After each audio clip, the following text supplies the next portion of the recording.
Ma mission TV, le miroir du monde. Match dans le stade, il y a 80 000 personnes.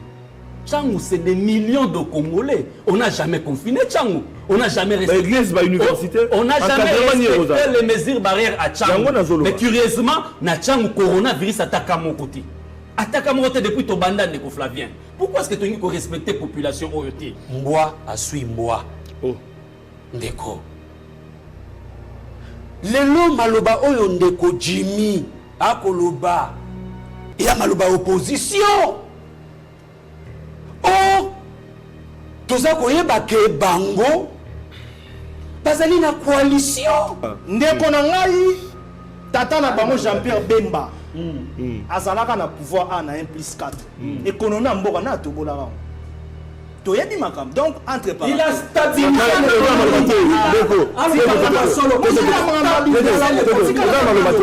le biso eza école moroté. Oyo il faut to vandaka. Bato mosusu ba réfléchir biso to appliquer. Té wana eza maladie. Le vrai problème c'est la question politique parce que ça paraît comme si va dribbler bango. Ba généraux voilà, on a maloba. Ba généraux bazar politique. Ba généraux bazar politique, justice c'est ça. Les lotoirs dollar et mati to moni bango ba bimina nzela te mais ba ka IDP sa bimi bango pe ba bima on ba kenende ko lakisa biceps mais to comprendre que population linga bango pété po bana tchanga on pe bazaye mukenga na monema bango. Après ba konti suka nyakunya kubaki oluka su tata kadina na mbongo ba bosanga tata kadina na mbongo ye moko mtazana kati ya makambo indi ya batu o ya ba animateur lelo ko ba ko diriger lelo ba ndeko na biso ya FCC na ba ndeko ya cash parce que ko bosana te ce qui gère au quotidien ezali ba ndeko ya FCC. Chef de l'État era sala qui message joana era sala qui communiquer sur état d'urgence pour quota na masolo asala qui a une ordonnance to monaki mais era ko lever état d'urgence chef de l'État leki a sala la mutosali communiquer moko d'informations en point de presse. Il n'y a aucune stratégie coordonnée avec éclairage intellectuel pour que tout le monde habite Covid. On a compris que c'était du poudre.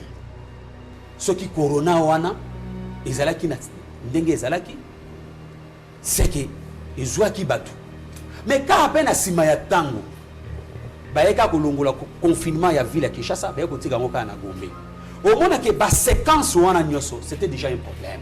Maintenant que tu évolué, il y a eu de marches et des marches, des gens en avaient marre. Comme ils sont respectés les mesures, mais mokonzi yambiso ya mboka lobi que non, à lever mesures parce que toute la contamination est quitte. On se moque de qui? Bambongo oya badon, to pe badon ba pesa ki bato ekei wapi? Mais basali biso ba procès moko ya populisme awa. Ba procès moko à caractère populiste, ba procès moko on est dans la campagne électorale. Pour la qui s'absorbe sur tout un état de droit, mais état de droit. Balabala au corona, mbongo corona les kaki état de droit les kakawanate. Ma mission TV, le miroir du monde. Mbote lisusu na bino bandeko bozwami na mboka pe bozwami libanda ya mboka bozelaka émission na bino spécial tokundo la émission ya débat oyo na yambaka ba mboka ba politique po ete longo na bango to beta masolo na otali Congo mboka na biso bozali ebele na mikila poto na pesi bino mbote bozali ebele na République démocratique du Congo na 26 provinces wapi bozali kolanda biso bozali ebele na Kinshasa pe pona koloba ete bandeko oyo bolingaka émission yo bozali ebele émission na bino et bandi toko beta 7 bandeko balandi toloba ki ete sengeli tolobela o ezali actualité politique ya lelo bobi moko ete mokonza mboka Antoine Félix Tshisekedi autaki ko sala message na ye pona ko talisa ete lelo yo tolongwe na état d'urgence sanitaire o ezalaki décrété et puis esengeli na bandeko ba ete pandémie esilité esengeli ko bunda na yango entre autres bandeko balandi lisolo ya nomination ya ba nomination oyo utaki ko salima pona ko ba ete ba ordonnance ya tata ekolo ezali ko diviser classe politique to ko beta c'était autour il y a deux sujets wana kasi sujet fondamental ya lelo ezali discours to pe message ya mokonza mboka na utali bokono ya coronavirus na état d'urgence sanitaire. Voilà bandeko balandi nazali nga mokote. Nazali na bandeko na plateau na extrême droit ndenge bozali komona. Toyambi na compte ya majorité au pouvoir toyambi mona mboka Armand Munkulu oyo azali cadre ya CCU Convention des Congolais Unis oyo kambamaka na mwana mboka Lambert Mende mbote mwana mboka. Mbote ndeko Flavien naza na sengo mingi ya koya lisusu kokabola makanisi pona kokende liboso ya mboka na biso na baimboka ape na plateau. Matondo mingi na ngambo na yo tozali na ndeko Focus Kukelemena oyo azali moi politique politologue de formation boyi malamu na émission na biso lelo. Merci pour l'invitation. Napesi ba bakolanda biso mbote na bakodebateur nyonso ya poko lelo. Na loboko na ngai ya mwasi bandeko balandi toyambi na compte Lamuka mwana mboka Michel Mangala oyo azali moko ya MLC cadre na MLC ancien interfédéral adjoint ya ville province ya Kinshasa boyi malamu na plateau na biso lelo. Merci mon amboka Flavien, merci na invitation, merci pe na ba co-débatteur pe mingi nte et pas ya peuple na biso o bazali ko souffrir ba ko mona passe na kati ya mboka tolobaki mais maintenant c'est à notre peuple de prendre toutes les responsabilités. Enfin toyambi pona compte ya PPRD FCC mon amboka Jimmy Kitenge oyo azali na plateau lelo to pesi pe mbote boyi malamu na émission na biso lelo. Merci Ndeko Flavien pour l'invitation, pour l'honneur au Salibiso Tolobela Makambo ya Mboka na pesi moti pe na bandeko nyonso na plateau na population congolaise moimba o bazolanda biso. Voilà bandeko balandi ndenge na otoyi ko annoncer na sommaire ya émission na biso tozali kolobela sujet ya munene ezali likambo etali message ya tata ekolo na oyo etali levé ya état d'urgence sanitaire bino moko boyebete bamboka nyonso bamboka ebele ozalaki touché tina poko lelo bango bazali nanu na état d'urgence mais biso na Congo tosili ko levé yango kasi mokonzi mboka lobi ete tobosana te pandémie ezali ko continuer. Alors motuna na ngai na kobanda yango na ndeko Lamuka na bandeko Lamuka oyo bango ba kotala na ngambo mosusu ba kotala makanisi na bango zali mosusu pona kotala sa ete lelo yo mokonzi mboka lobi ndeko Michel Mangala olandaki discours ya mokonzi mboka lisikulu na Lingala mokonzi mboka alobi eloko nini yo retenir ya motuya o population akoki kolanda pe kotia na motu na ye na pokwa lelo. Merci mon amboka na motuna oyo ozana 3 minutes yo tuningai. Bon esengeli toyeba eloko moko parce que levé ya état d'urgence oyo lelo esalemi soki otali malamu omona comme si impact moko ezalité parce que bateau ba messini déjà ko vivre ndenge ezalaki kala lokola état d'urgence ezalaki te. Pourquoi tout ça? Parce que kobo sanate que depuis ndeko Félix Antoine Tshisekedi a lobaki pour na makambo état d'urgence d'abord en amont a lobaki yango d'une manière verbale et après ba eko conformer yango ndenge ba texte sengi ki esalima. C'était déjà un problème. En amont. C'est déjà un problème. Mais on a fait passer ça. Sur les sous quand ils ont évolué, décision, il y a premièrement, confiner ville à Kinshasa. Au moment qui bateau, qui met réserve, il y a moins mis bango, il y a mis bazaki na yango, bakei ko wele la epesa ki mobulu, ce qui corona wana. Ezalaki na ndenge ezalaki c'est que ezwaki batu mais quand à peine sima ya tango bayeka kolongola confinement ya ville ya Kinshasa bayeka kotika ngoka na Gombe au moins que ba séquence wana nyoso c'était déjà un problème. Donc attention. Et effectivement et ce qui est important oyo lelo et pousser bango que isengeli ke ba longola balongola état d'urgence wana parce que au moins que sur le plan social ça a causé beaucoup de problèmes. Batolelo bazali sous un moyen à vivre été Regardez aujourd'hui, tala na mutu à dollar ndenge mati. Kende na wenze. Tala sa komba made so ezaki na 1300, lelo ekomi mboko ndenge za kotambola, eza un gouverneur, mutu na mutu azana prix na ye. Place mususu 2800, place mususu 3000, place mususu 3200. Ba chauffeur na côté na bango, mutu na mutu azana transport na ye, azana prix na ye, ba demi terrain. Donc sur le plan social, ça causait beaucoup de problèmes. Et ça cause l'état d'urgence de causer des problèmes. Gestion, il y a bateau, il y a animateur, il est là. Au bas diriger les lots, bandeko na biso, il y a FCC, na bandeko ya cash. Parce que Kobo Sanate, ce qui gère au quotidien, et ça dit bandeko ya FCC. Bangonde bazali censé ya couper sa solution na ba problème nyons sur la population sur les plans social, économique. Merci. Les lots, to comme on a inflation d'engue mati. Je chute par là ndeko pour on ba que bazala qui contraire. Il y a qu'aux décision wana il y a enlever l'état d'urgence. Mais aujourd'hui ndeko, c'est par là que je chute. Il faut tout pousser à Makanisi. Lever l'état d'urgence. Oui, on a reconnu que la maladie est là. Du fait que enlever l'état d'urgence. Est-ce que la maladie ne vous pas à tout? Et deuxièmement, enlever l'état d'urgence sur le plan social. Est-ce que résoudre les problèmes, il y a des Congolais? Parce que toujours qu'on a certaines langues que non.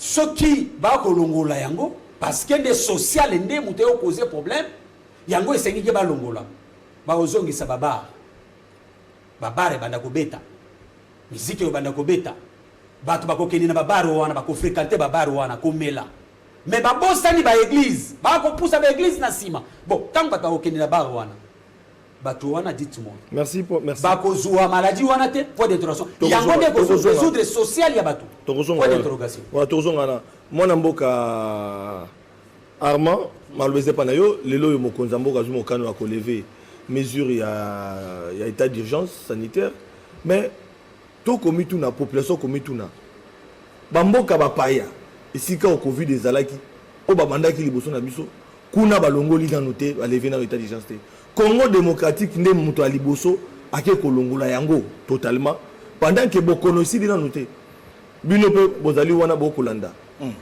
malobeza pa na bino te ndeko il faut na mekampe ko recadrer ndeko nga Michel na yo lo bana no yo apport recadrer OK ça va na glisser moi mbamba pona yo ki a déraper moi OK ya lo moi maramu wana eko tika bozali bandeko FCC voilà tolobi boye d'une manière générale nous saluer d'abord lever à mesure à état d'urgence parce que bisognon sotoyebi boni maladie ou ya pandémie à coronavirus ndenge causé ba effet négatif na kati ya fonctionnement ya mboka sur le plan économique tissu économique actuellement les airs là ce qui toque même sur le plan social on remarqué que population congolaise d'une manière générale à vivre en état moyen, c'est-à-dire bateau babimara tongo azongi pourquoi kwa tieko luka moi nyaku nae pour vivre. On remarqué que basculement total les alaki na kati ya mboka parce que même bakobima ya bato zaki souté suite à ba confinement sectoriel ndenge salamaki na ba confinement ya ba zone. Ce qui toque par exemple côté ya makambu ya o état l'économie ya mboka, au mona que importation na exportation imporex ndenge zalaki tozui baisse ya plus de 30%. Donc c'est-à-dire que eza déjà litomba moko ya mabe na mboka même la mikila poto kasi non ngazolo bila Congo. Donc on remarquez que c'est le moment qu'on a économie de manière générale. Donc crise financière ezalaki crise moko totale au monde entier. Mais na ka ya Congo ndé yango moni ko lever état d'urgence sikoyo. Aussi longtemps pandémie ona voilà maloba pa na yo. Pardon de TV zangu tika loba minutes na ngai. Donc au moment que soki toke na eleko nene procédure ya makambu en plein état d'urgence ekendaki oko remarquer que ezalaki na makambu ya mabe o ekitisaki mboka makasi. Or ce total net par exemple en France pour le bas côté misusu lever l'état d'urgence mbala moko te. Na France, au moment que Premier ministre Philippe Edouard, à l'époque, Razalaki, a confiné qui na nous zone bando benga ba zone rouge. Donc ba zone oyo ba problème ezaki mingi. Il y a contamination. Ba koto contamination ezaki makasi. Ba zone misusu atikaki. C'est la même manière na mo loro là na ba méthode wana docteur Muyembe na task force oyo eza na président de la République de bande ko travailler na ministre Teni nde omoni ba bande ko procéder na ba méthode moko scientifique et puis ba méthode moko sanitaire nde ba bande ko déconfiner malembe ti le chef d'état lever état d'urgence mais nazo lever eloko moko na kati ya nazo lever eloko moko na kati ya makambo ya état d'urgence sur le plan administratif ezaki faute grave. Pourquoi? Chef de l'État, en tout cas, président de la République, il faut collaborateur ne basunga mingi. Aza Konzamboka Tolingi a travaillé selon les principes et les prescrits. Ya mboka ne etambolara. To ça la rappel na administration to yebi. Chef de l'État est rasala qui message wana, est rasala qui communiquer sur état d'urgence pour quota. Na masolo asala qui a une ordonnance to monaki. Mais RAE qu'on levé état d'urgence, chef de l'État, l'État, c'est le rôle à Moutouassali, communiquer beaucoup d'informations en point de presse, ce qui paye un message à l'état de la nation, tu comprends dans mon pénalité. Et puis, en réalité, il faut qu'il va travailler sur ma proposition d'accompagnement d'une manière générale. Après, lever à état d'urgence. Pour pandémie coronavirus, il faut que tout le monde ça la politique. Donc, premièrement, d'abord, il fallait déjà proposition. Il y a plan multisectoriel d'accompagnement. Il y a après état d'urgence au levé et ça l'a dit à l'Assemblée nationale. Donc, gouvernement sous l'instruction de la République, il fallait travailler en mode déjà. Et comme on a déjà dans l'Assemblée nationale pour Imbo Kao Balobela Rabiso Kuna, Batia le côté na bango pour Emata, tu es bandé ni ko exécuter ba biloko même dans le budget connexe. Il y a mis balé, tu es comme noté les sous déficit communicationnel. Nakati ya secteur ya santé en tout cas ndeko eteni to sengi yo omeka ko intensifier musala na yo pour te remarquer communication ezaki nango bien te tu es ko remarquer sensibilisation ezaki nango bien te donc si les lo remarquer que sur le plan ya ben indicateur distinctif ya ndenge to sali ba recherche tu es ko mona ke ezaka 5,1% ya population ne bazaki quand même atteindre un message ya makambo ya pandémie coronavirus mais 95% tikali. Donc, c'est là qu'on a cité. Donc, on peut remarquer que la sensibilisation est ma cité, déficit communicationnel est Zalaki, et puis ma financement, gestion bon et salami en tout cas. Voilà, deuxième tour. Donc, il faut qu'on a besoin de santé. Donc, c'est au ministère de la santé, au ministère de l'intérieur, au ministère de plan, économie. Bon, on a dit de manière générale, les gens, ils ont quota IDPS. Il faut travailler ma cité. Tu as remarqué le remorso au talinet sur Makambouya, état d'urgence.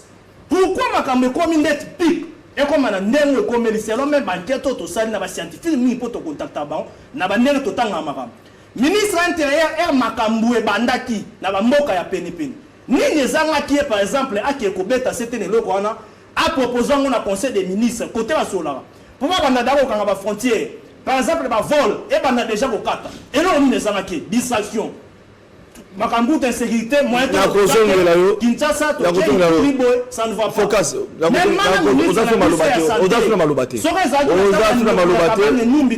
consomme déjà 3 minutes. Ministère à Santa qui a volala, tout le monde m'a rambé Kene. Mais le repos, ça ne va pas. Ndeko Focus. Même question. Peut me tourner la population. Inquiétude pesali. Comment on a été Bamboka ou Bandaki état d'urgence sanitaire. Et à mon côté. Comment on est bandé en côté. Bamboko zaki touché le capé biso babandaki mais ti lona ba levété parce que déconfiné ba ko déconfiné ba place musu ba déconfiné qui totalement mais baza toujours dans état d'urgence le bamboka loko là-bas Inde Espagne États-Unis ba état musu zaki déconfiné Covid-19 est frappé tout mati ba confiné les sous mais le lo mo na état d'urgence sanitaire mo kozamonga longo liango yebisa biso mais balobi to garder to ba ki pandémie zo exister. Est-ce que vous avez cacophonie? Il y a des bossons de Kosanko Oumela, na lingina yebisa ok, na le poto balobaka. À chaque état sa géographie, à chaque état sa politique. Donc tikalaka ba perroquete. Ko sala ka politique ba benga ya mimétisme. bamboka ozozo par exemple bazali na bato ya bwanya oyo ba réfléchissaka autour ya bamboka na bango en fonction ya ba réalité oyo eza ya bango. Oui. Donc biso eza ekolo moko te oyo il faut to vandaka bato mosusu ba réfléchir biso to appliquer. Te wana eza maladie. État d'urgence ezalaki état d'urgence sanitaire. C'est-à-dire que ezalaki lié na problème moko ya santé. Ba déclarer en guerre. Déclaration en guerre, c'est-à-dire que il y a un adversaire qu'il faut éliminer. Covid-19. Donc, il faut concevoir la stratégie pour nous dans la lutte. Stratégie à Liboso, financement. Stratégie à Mibalé, personnel. Stratégie à Misatou, logistique. Ce qui aujourd'hui approche la finance. Pour autant la lolenge nini, tokoki ko conclure ce qui tozali gouverner ou bien tozali gouverner té. Pour total ce qui tozala qui na lutte ou bien tozala qui na eloko mususu. Comment vous pouvez expliquer? Communication et salami officielle pour parler d'un montant de 27 millions de dollars sur le plan financier. Parce que ça consiste maintenant à remettre une stratégie en place pour lutter. Mais, quand les bactéries au bazali, la conception et la stratégie pour la lutte, le ministère des Finances a fait 6 chiffres, le Conseil des ministres, chiffre 10 millions. Balobeli 10 millions. Tolongo wana, ministère au hasard, na santé ango, domaine na yende toujours na katia qualité, y a lobby que makamba 10 millions, makamba 27 millions, je connais rien. Ngana yebika makamba 3 millions. Moutou aussi expert autozoaki, tu peux dire responsabilité. Le quoi numéro 9 nabiso qui doit permettre que tu gagnes Covid. Il y a le bitin na mona ikaka et puis na utilisé jusque là à 1,4 million. En temps un paiement batu oyo siko personnel. Comment ça la misala? Oyo siko faut pas aller au front. Ba na grève. Donc bon na guerre na Rwanda mais ba soda na bino ba oliate ba futa ba monter motivation ezate bon pour la guerre. C'est pour dire qu'il n'y a aucune stratégie coordonnée avec éclairage intellectuel pour que tout le monde bitumba Covid. On a compris que c'était du poudre. Banda et banda. Na ebi que débat au banda ka le 10 mars. Communication, gestion financière, gestion personnelle. Ba stratégie nyonso zéro et simbité. D'où est-ce donc mais on fait quoi alors? On fait quoi? On abandonne mais parce entre temps botier batou na ba restriction, il y a ba liberté na ba activité. Donc bo pesi contrepartie. Ici quand balongoli état d'urgence té. Ce sont des pays oyo ba état na bango ba na politesse ya ba souverain na bango. Ils ont donné des moyens. Même dans les PME, dans les entrepreneurs, ils ne sont pas souciés. Alors, pardon, il y a qui n'a compte à Covid-19, millions batangaki, donc 3 millions, 27 millions. Est-ce qu'il faudrait aussi est-ce qu'il faudrait procureur général à se saisir pour un cas où il faut koyeba ba mbongo bimaki o yaki comme don et que yo on peut pas ça maloko na procès ya Vital Kamerhe. Mais musala na ye yango wana. Il faut justifier quand même salaire na ye. Il faut justifier à chaque fois salaire na ye na kobengaka makambu ya bato o baza kolia mosolo pamba. Mais il faut retenir que pour na Covid na saluer yango parce que est sauvé biso. Tozala ki na mboka konyo kwama ata moto moko te akokai kozwa makanisi ya koloba ete makambo oyo akokundaka bibembe ya baveye mortuaire ezali kotunisa milimo ya bato nyonso. Personne ne pouvait décider sur ça.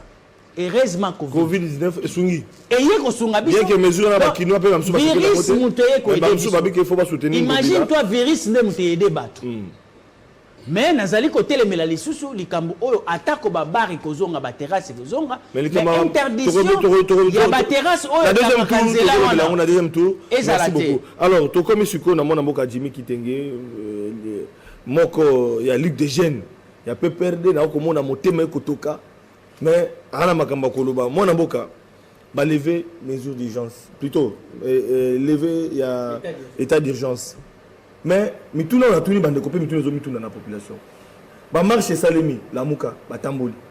Ba marche salemi tomoni IDPS tamboli.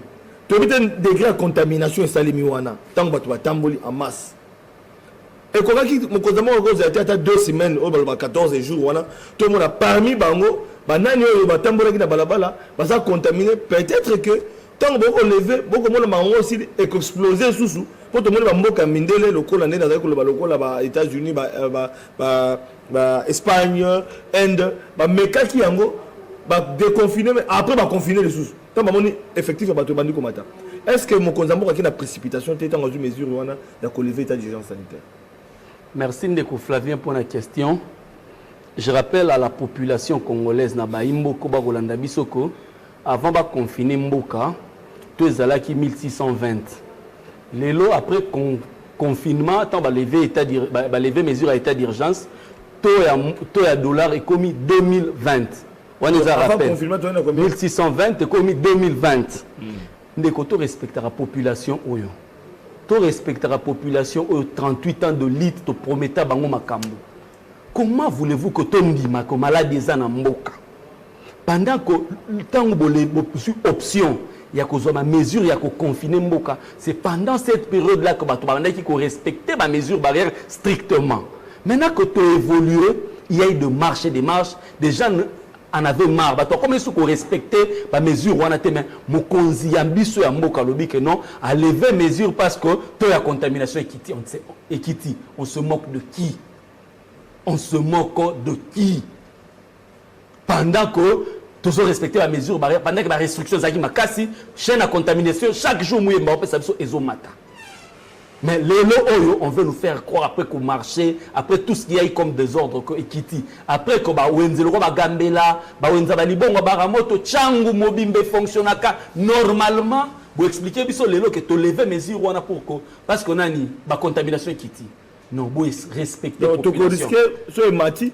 Non, ils ont prouvé Bissoko, Bissoko observateur averti des scientifiques sérieux, qui peut commettre en doute que maladie est effectivement Zalaki.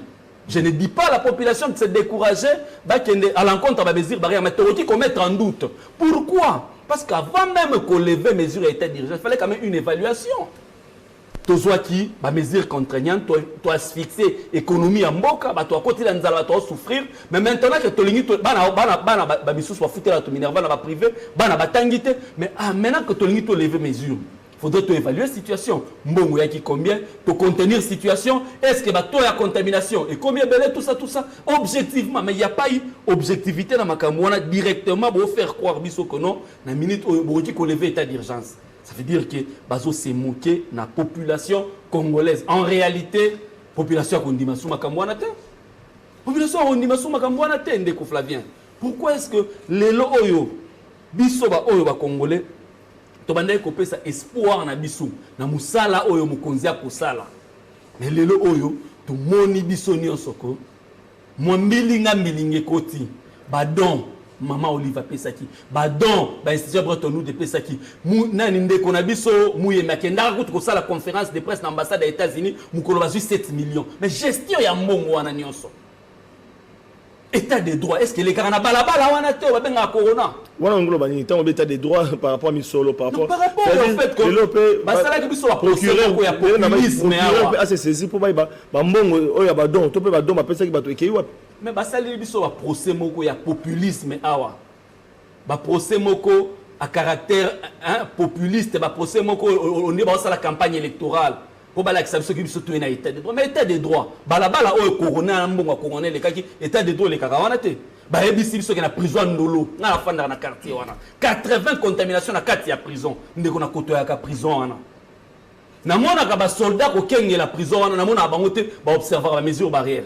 mbongo esurkilaka na prison ya ndolo eza mbongo quartier mobimba tosimbaka. Mais comment est-ce que prison de l'eau quand on attaque à mon côté? Prison de l'eau en face, il y a quand on attaque à mon côté. On se moque de qui n'a moko yo. Je rejoins Roland Dalo. Dans le bagui qui moque en abisso te reconnaître apogée en abisso dans la législature. Mais question monsieur dans tout notre point par rapport à étudiants à Zolandayo parce qu'à travers République démocratique du Congo, tous en a baleki, tous en a bandeko bazotanga ti lelo na bakulu bazotanga lelo. Mais classe ekozonga donc les 15 universités ekozonga ba église de Kofungwama, ba stade de Kofungwama. Alors en dehors il y a 2 semaines on a baki ya ba marche salema qui même bino PPRD d'habitude to pour changer programme na bino. Il y a ba marche encore bino pour tambola, ba mesures barrières besoin respecter aujourd'hui bato ba kota na ba stade parce que ba lever état d'urgence sanitaire. Ceux qui te connaître cas élevé, il y a bato en cascade. Oyo bakoza atteint to pe bakoza atteint na COVID-19. Est-ce que mon kozamboka kozonga pona ko lobasu azongi si état d'urgence sanitaire to pe to continuer to ko benga yango ndenge ni bosunga biso na. Yo zolo ba makamu ya ba marche na ya ba match. Match dans le stade, il y a 80 000 personnes. Tchangou, c'est des millions de Congolais. On n'a jamais confiné Tchangou. On n'a jamais respecté. L'église, l'université. On n'a jamais respecté les mesures barrières à Tchangou. Mais curieusement, na Tchangou, coronavirus attaque à mon côté. Attaque à mon côté depuis ton bandan de Flavien. Pourquoi est-ce que tu as respecté la population OET? Boye, bofungoli baba. Ba okufana Covid non? Ozokate ba bibembebele, mutakufi Covid ezokangote. Kasite. Bofungoli baba. Na mboka oyo ya sérieux. Bofungoli baba bato bamela masanga. Bofungola ki ba restaurant na ville. Ozui ba bus, imaginez ba bus rola ba transco wana. Tant bato wana so ba kota nende ba se confiner ba kanga manakati ba ya possibilité pandémie so ba sala. Liloba ya Nzambe dans un pays sérieux, liloba ya Nzambe ndé bo bloquer. Bolobi ke bofungolo le 15 soki août. On soutenir nani sholo abe sholo alekaki pona kosenga ke église de sengele ko funga mbala moko. Lelo le 22 ti to komana le 15 août. Boko sala nini na kati wana pour que bo bloquer ba église parce que na minute oyo soki coronavirus on a échelle makasi na mboka oyo. C'est parce que quelque part miséricorde ya Nzambe zalaki likolo ya population. Donc to beka ngolu. Zela na silisa vraiment. 30 secondes. Miséricorde ya Nzambe zalaki likolo ya population congolaise. To moni ba bisika o ba structure sanitaire eza efficace. Ba to ba kofi lokola ba nyama. Mais biso lelo oyo bozui l'église. Bon même ça va moi tête que no ba culte pour ça la tête culte à 50 personnes bon ça tête 10 culte na journée mais du moins pour respecter la mesure barrière bo kangi ba église kaka sachant que cette année sur hôtel ba statistique ba tout ba koufi et belé donc vous voulez consacrer tout un pays au diable vous en avez bon total d'abord vous tirez surtout ça mais là parce que au-delà il y a colia au-delà il y a ba mesure barrière au-delà il y a maladie nous amène les kinyonso.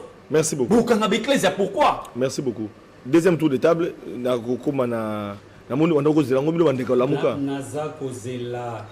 Réaction il y a 2 minutes pour tourner tout. Il y a deuxième sujet. Oyebi eko salanga mawa. Tangu na koyoka ndeko nanga Armana ndeko nanga Jimmy. Bandeko FCC. Balingi kopesa ba Congolais leçon ya social. Ça c'est la première des choses. La seconde des choses. Mama Bazaï babisika zali na pesi mbote. Mbwa asui mbwa. Oh. Ndeko. Lelo maloba oyo ndeko Jimmy akoloba. Ya maloba opposition. Oh. Toza koyeba ke bango bazali na coalition. Mais base ndeko fait ba ke coalition ba imboka ba au monde ba ko IDPS ba ko tambola si ko tambola atako IDPS ali kolo zu décision mais base boyi o ko mona ngote mbwa si mbwa. Oh Landa ndeko ya la ligue des jeunes nda mbwa si mbwa landa ndeko ngolo bani elingi koloba boyi ndeko Jimmy na ndeko Armand esengeli baye ba eloko moko que cadre oyo les enjeux, les jeux politiques devaient se jouer. Ils ont déplacé ces cadres-là. Oyo to bengi cadre constitutionnel. Et ben même jeu politique wana la cadre moko ya Jill. C'est pourquoi mon frère en tout moment o comment ndeko as kosola mo ke pato allez bangos va s'agiter. koto ceux qui va cautionner mon muke pocho mais eloko ni bakokuna basaje nakoya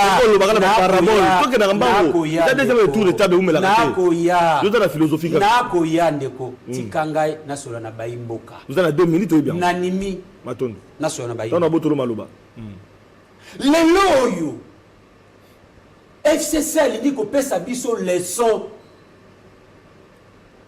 ya Mobeko pour lelo balingi kosala pe marche ya ko soutenir ba institution pe ya ko soutenir loi ya mboka mendeko na ko yebisa bino avant que boluba makambo wana bobana nanu ko kata deal pona ko respect ya loi do bakabwana bakata nanu deal wana soki bango balingi ya solo bakoki ko cha peuple na kati ya imbiriglio tende balba français donc bako luka une chose et son contraire tala mayele mabe koto bako bake oto ko soutenir ba institution koto bako bake oto ko soutenir Mobeko mais ndeko so bako soutenir Mobeko mais botika ndeko Chilombo sali mosala na indenga nomé bato wana anome bango eza na kati ya Mobeko mais pona nini agitation pe ndeko na koyoka makambo ndeko arma koloba makambo ya communiquer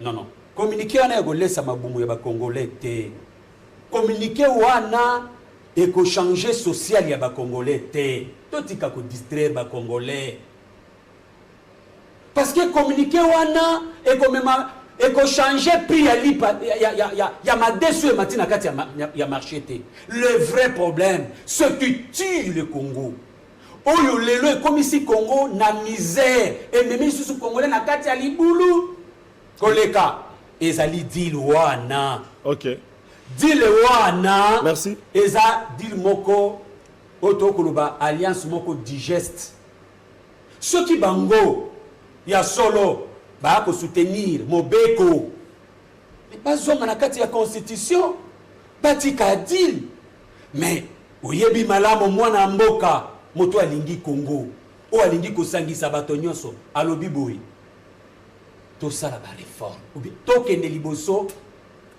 élection anticipée président légitimement élu Martin Fayulu alobi boyi to kende élection anticipée mais ya to kende élection anticipée to sala nanu ba réforme elingi kotia bana mboka nyonso lisanga c'est ça le c'est ça l'article 5 qui a merci Lamuka donc to ya na plateau awate to zuba ba peuple to kosa peuple Michel Angala merci pour que to sunga mboka merci Lamuka merci beaucoup voilà Armand oki ndeko pa lobi na ngambo mosusu boko ngo jouer jeu opposition boko kabwana kaka boko ngo jouer jeu opposition bino ba ndeko FCC mais vous êtes comme on a kata deal on a qui préoccupation na mais ngana ba kisaka question na nga pour répondre pe na préoccupation ma kambotika la kinango mais lelo oyo diboso to ko mo konzamboka ote kuloba yango aloba na monoko après ba ordonnance erandi tango aloba ki état d'urgence et continue mboka mais pour na ko lever yango est-ce que ba député pe ba kutanaki ba yokanaki mais oyo a prolonger par exemple parce que qui lobby ici là nous avons chose ici là mais ba lobby et tikali ba école ko banda les 15 badato wa poussi ba une semaine 2 semaines wana est-ce que esengela ki na mutu na population ba na bokebi esengela pe ba député ba accompagner na ko poussa to pe eloko ya sali wana ezali malamu te eza acte juridique voilà biaisé elingi koloba nini elingi koloba mama bi popula ba yoka ba ndeko ba kolanda ba français wana ba français ko sala mato ipasi elingi koloba ete tata mokonzi aza na ndingisa pe na droit wana en tant que mokonza mboka il y a qu'au lever état d'urgence. Mais il fallait qu'il respecte procédure. Soit, ce qui a aye nango mbala moko, mais il fallait au moins à respecter ndenge et salamaka sur le plan administratif. Sur le plan politique, azam konzamboka. Ils ont deux facettes. Aye à lobby. Mais sur le plan administratif et sur le plan juridique, et ça, n'ambeba. Bon, en réalité, il fallait qu'il prépare à d'une manière, il y a ordonnance. Donc, il fallait nenge kaka kendaki pona kokota kopesa état d'urgence yango corps donc tozwa yango kaka nenge pe fata kende po à lever yango ezalaka bongo na éviter ceux qui va collaborer on a dit bino FCC donc on va PPD non c'est là oui alors bino ndeko Armand Lamuka maloba pa na yo na comprendre ndeko na ngai problème na bango actuellement ezanini yango moninga nazo senga na bandeko na biso ya cash ya IDPS bazala très souple et puis très sage gouvernement o biso to nango leleza gouvernement moko ya cohésion nationale déjà la coalition après donc eza gouvernement moko déjà concerté ba imboko ba travailler wana ba zapeka ba congolais il fallait ka te mutalamuka nda ya travailler wana ba travailler quand l'institution moko zela yo katika tika nga tu me déranges ozo déranger nga Arma oza malobate nazo protéger maloba pa na yo merci beaucoup OK yande ko lamuka ndeko na ngai tata na bango Jean-Pierre Bemba azalaka na pouvoir a na 1+4 économie mboka na tobola bango toyebi makam donc entre parenthèses il a stabilisé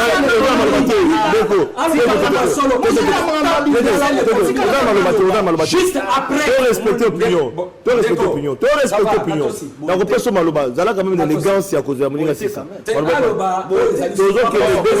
maloba pa na yo toki na peso exemple yo komaka oza na biki na papier komaka lelo bango bakomi kokota kanyaka na makambo aronsa bakomo bima na sima IDPS azolala pongi inutilement lelo to dollar et mati tomoni bango ba bimina nzela te mais ba IDPS abimi bango pe ba bima o ba kenende ko lakisa biceps mais to comprendre que population linga bango pété po bana tchango on peut bazaye mukenga na monema bango après ba konti suka nyakunya kubake oluka su tata kadina na mbongo ba bosanga tata kadina na mbongo ye moko mtazana kati ya makambo indi po ye mtazaki juge ya commission wana ya recrutement ya makambo ya candidature ya commission ya toilettage ya commission ya ko éliminer ba éliminer ba tukutu misuku na po nini o ba batakasai to mona makamba nyoso misu ba éliminer bango patika na bango ebotoko batika na mususu o eyale SSC na senko ti pona nini mutu na bango moko sa nini aswa pouvoir wana ya seni o seni il faut za la muto bango moko kuna ba voter bango moko ne ba sa makamba heureusement Soni Kafuta ya ministère sur la révélation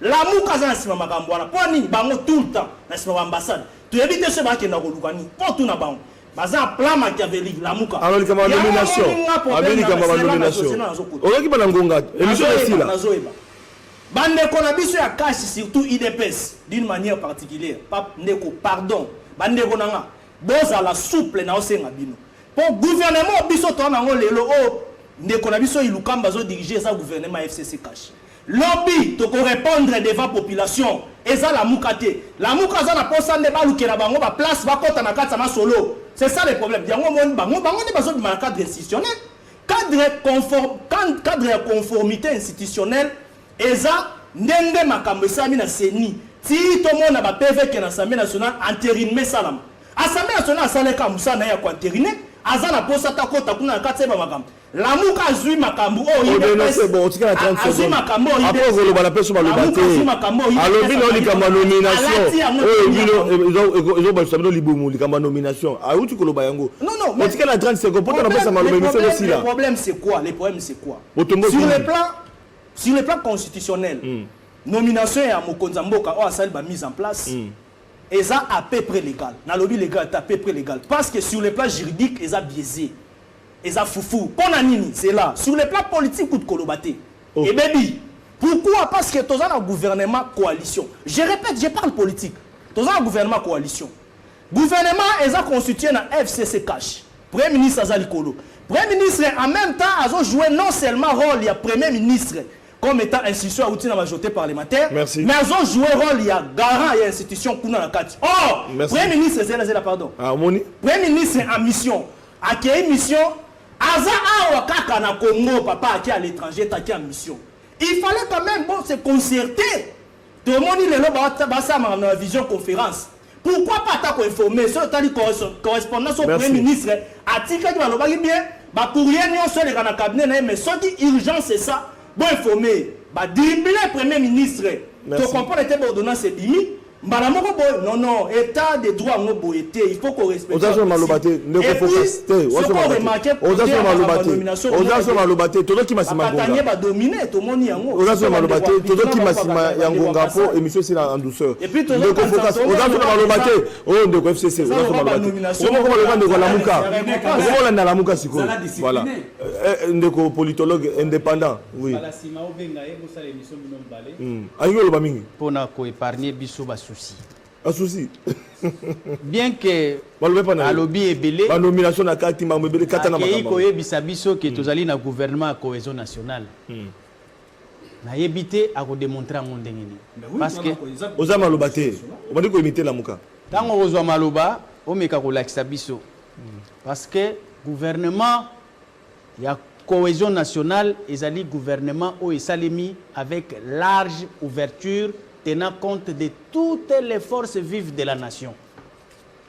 Tango yo kozwa maloba o vandi sa théorie na yo likolo ya démonstration wana soki okei outre okokwea o babengi semblant o boza kosala ya coalition soki coalition o nazo komona mais yeba ke na politique kombo na kombo et ali na signification nango jamais ata okei na université ata o batangisaka bato ya kovanda okokuta balobela yo ke o toza nango ezali gouvernement ya cohésion nationale ya large ouverture o tenir compte ya présence ya ba force vive nyonso représentée na kati na gouvernement. Ce n'est pas ça la vérité.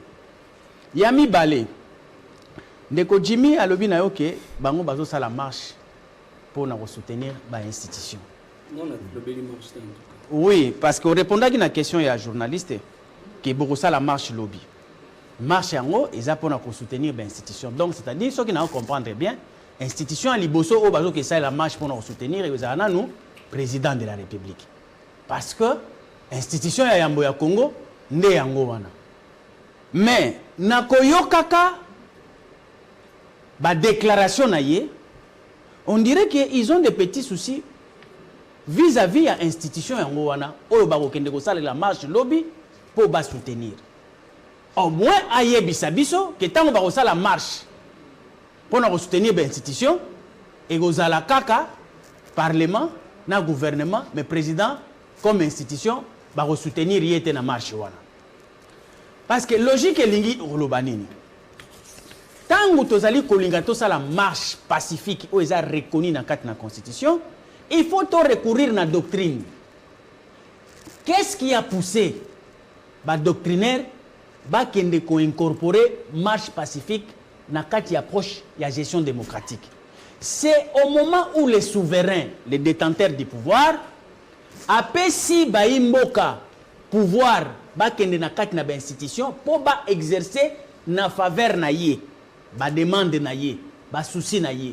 Tango bato wana baza ko répondre na ba desiderata ya souveraineté nde ba pesi ouverture que souverain azali na possibilité abima na balabala pona koyebisa bango ete bisika songolo mpakala na senga ki boye bino bosali boye te na loba ki boye bino bosali autrement nde signification doctrinale ya marche pacifique mais le contraire est à la raté pour le soutien des institutions c'est une possibilité aussi de pouvoir soutenir les institutions de la démocratie. Alors, réaction à nomination. S'il vous plaît, nazo quitter la wana.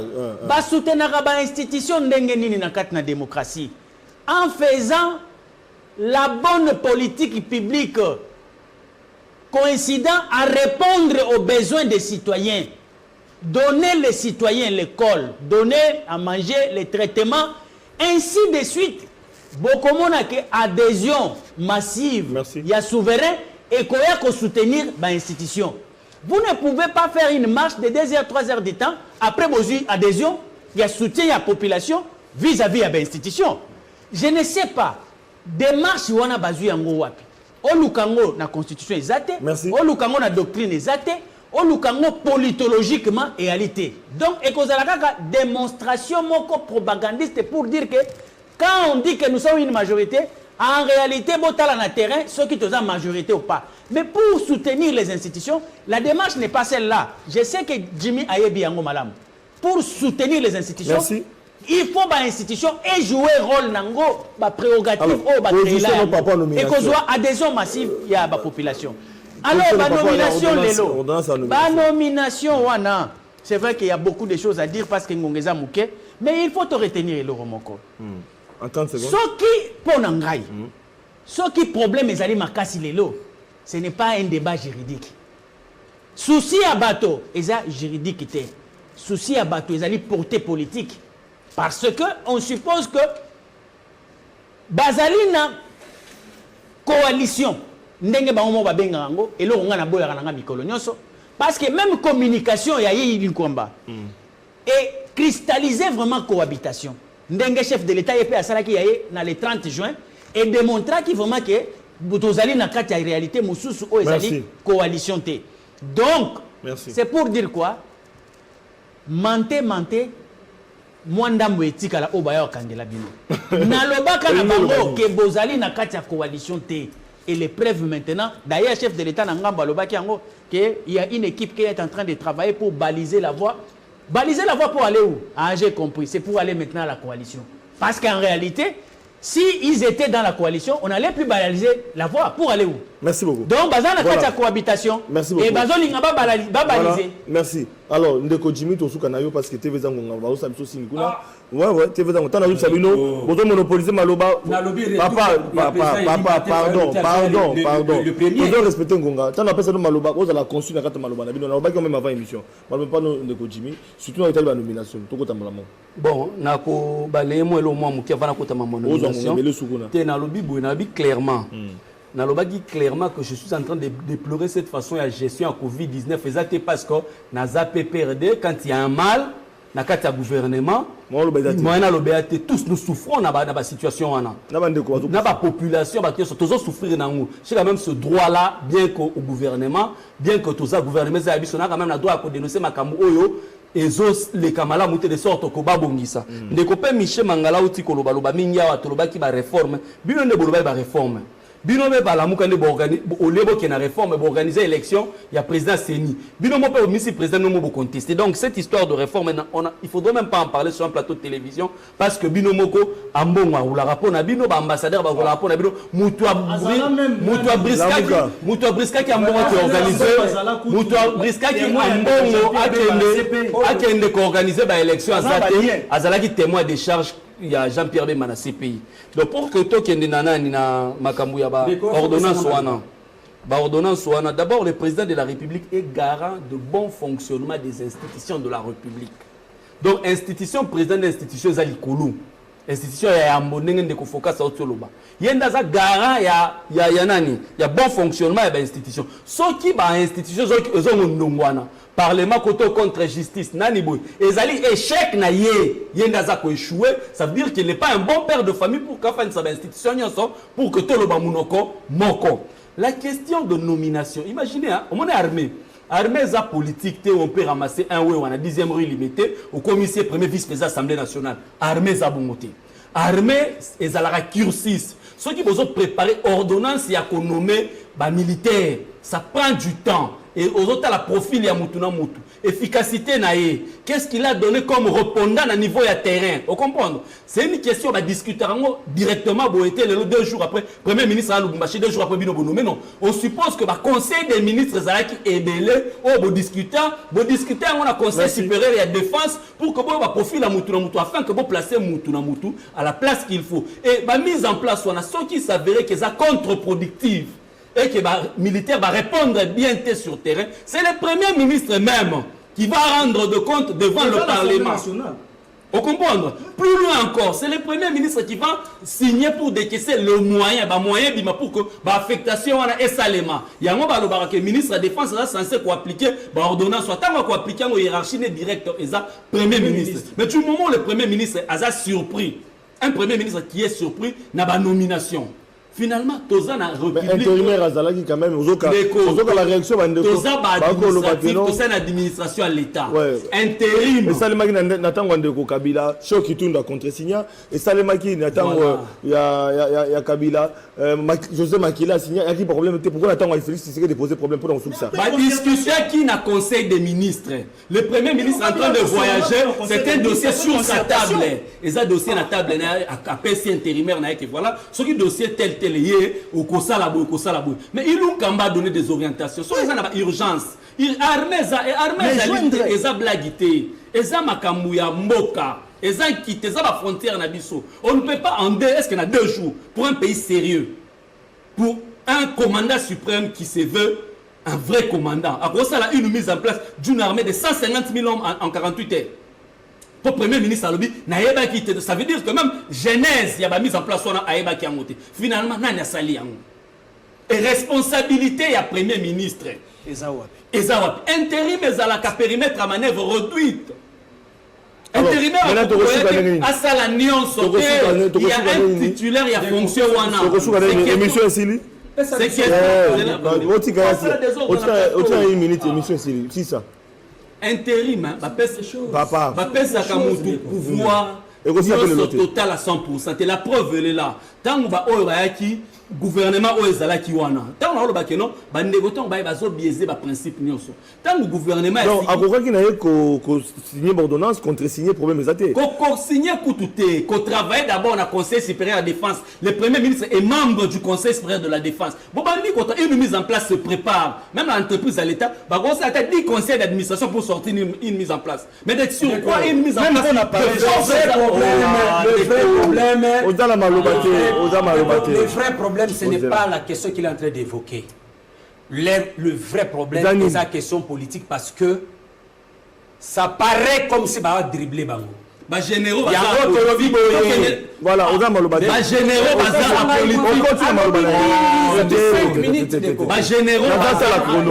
Ba généraux bazar politique, justice c'est ça politique. Donc il faut que vous maîtriser makambozo nani. Donc armée, hein? C'est une structure technique. Pour la mise en place, ça prend du temps. Vous discuter, jusqu'à ce que vous dégagez mouture, voilà, on suppose que les merci beaucoup. Ozana Malobate. Merci beaucoup. Voilà. Non, mon frère. Les parenthèses. Sujet la mission de l'organisation. Merci beaucoup. Merci. S'il vous plaît, tu respectez Antenne TV Zangonga TV programme. Tu consommer la minute Nabiso, s'il vous plaît. S'il faut continuer, tu continuer samedi débat Nabiso. Oyo makamba nomination, c'était une parenthèse auto-introduire dans le discours Nabiso parce que sujet Nabiso Zalaki levé à état d'urgence sanitaire, c'est une question d'actualité et quand pour être tout moi point de vue à choc là point de vue Nabino, chacun a dit population à Yokibino na base que tout ça le sujet, s'il faut sujet moi voilà bandeko balandi donc tokomi na suka émission na biso vraiment vous excusez ngai tokomi na suka émission na pesa kino bata mais bozo le blanga mambolingi ko lobela ko répondre bon na mani que prochainement beaucoup respecter ba timing na bino voilà bandeko balandi tokomi na suka ya plateau spécial tokundola mokolo l'autre ba ki tokobeta c'était na wetali discours ya mokonza mboka likambo nini ya motuya oyo bandeko ba retenir na kati na ngoto yambaki na compte na extrême gauche na ko loba extrême droit na bandi extrême droit to yambaki mwana mboka focus pour que les mena merci beaucoup ndengo de maiko ya na invitation na biso ya mokolelo to yambaki pe Armand Monkulu CCU parti à la même bende merci beaucoup ndenge on maiko ya na extrême gauche to yambaki Jimmy Kitenge oyo azalaki na biso na compte ya majorité tokolo baya PPRD FCC tika bomba yango samedi to continuer et puis to yambaki Michel Mangala MLC Lamuka merci beaucoup monsieur s'il vous plaît yango monde bande côté nanga rigueur so mengi bato Lamuka te yango yo bozo ndo bino te bon respecter journaliste yango mo so na bandi ko benga bino bato Lamuka te population babiki non débat za équilibré alors bo tiaka des autres te bo tiaka ça musananga voilà bande ko balandi c'était pour nous un réel plaisir to kaboni lelo to kutani na weekend na numéro mosusu pona okabola esengope makanisi ya mboka poko la mabota na bino. Ma mission TV, le miroir du monde.